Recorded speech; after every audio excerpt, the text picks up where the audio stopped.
Shalom. Apa kata Alkitab tentang peran wanita dalam struktur pelayanan gereja? Apakah wanita boleh menjadi pelayan firman sebagai pemimpin dalam struktur gereja, atau boleh menjadi seorang penatua atau bahkan seorang gembala?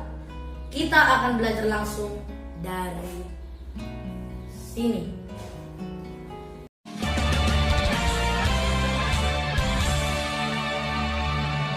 Bagaimana kita melihat wanita sekarang ini dalam konteks kepribadian, tata cara berpenampilan, dan dalam berkomunikasi?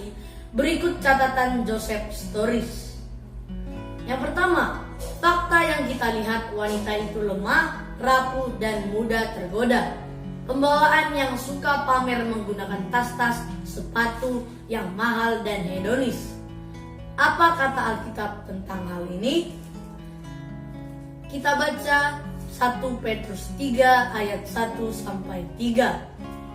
Demikian juga kamu, hai istri-istri, tunduklah kepada suamimu, supaya jika ada di antara mereka yang tidak taat kepada firman, mereka juga tanpa perkataan dimenangkan oleh kelakuan istrinya. Jika mereka melihat bagaimana murni dan salehnya hidup istri mereka itu. Perhiasanmu janganlah secara lahiriah, yaitu dengan mengepang-ngepang rambut, memakai perhiasan emas, atau dengan mengenakan pakaian yang indah-indah. Yang kedua, dalam penampilan, di mana seringkali mereka menonjolkan berpakaian yang menarik, yang bahkan terlihat kurang pantas dalam konteks kesopanan. Apa kata Alkitab tentang hal ini? Mari kita baca 1 Timotius 2 ayat 9-10. Demikian juga hendaknya perempuan, hendaklah ia berdandan dengan pantas, dengan sopan dan sederhana.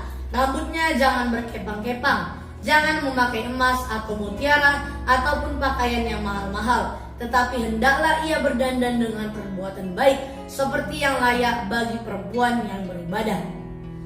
Juga bisa kita baca Titus 2 ayat 5. Hidup bijaksana dan suci, rajin mengatur rumah tangganya, baik hati dan taat kepada suaminya, agar firman Allah jangan dihujat orang.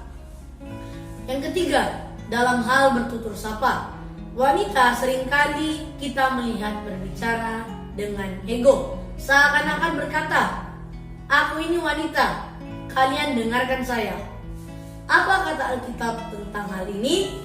Kita baca 1 Petrus 3 ayat 4.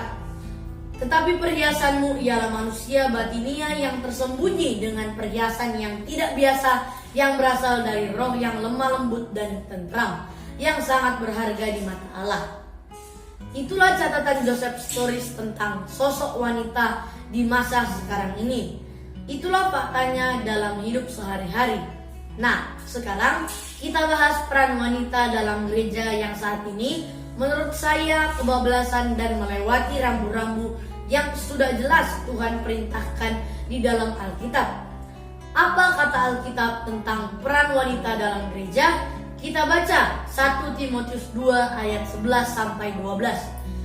Seharusnya lah perempuan berdiam diri dan menerima ajaran dengan patuh.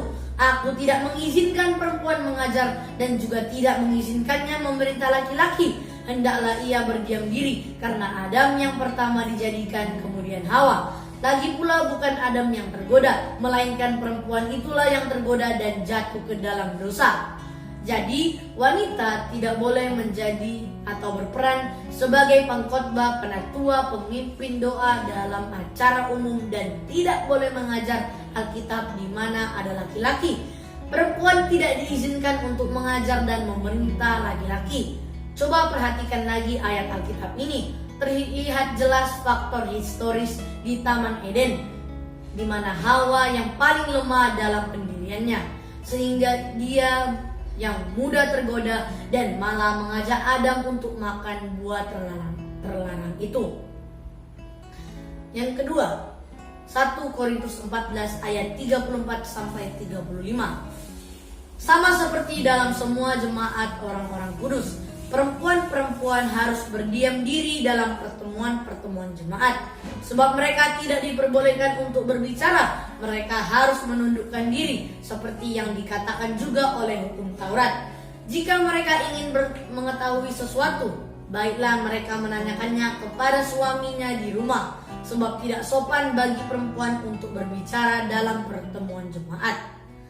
Perhatikan kalimat, sebab tidak sopan bagi perempuan untuk berbicara dalam pertemuan jemaat. Wanita tidak diperbolehkan berbicara dalam pertemuan jemaat.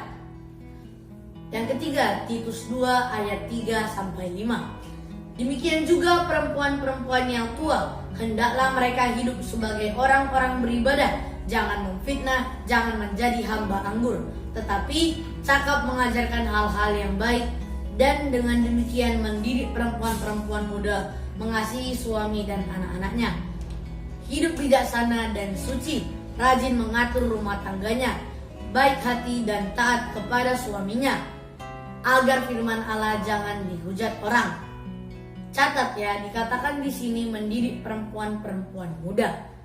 Yang keempat, 1 Timotius 3 ayat 2-5.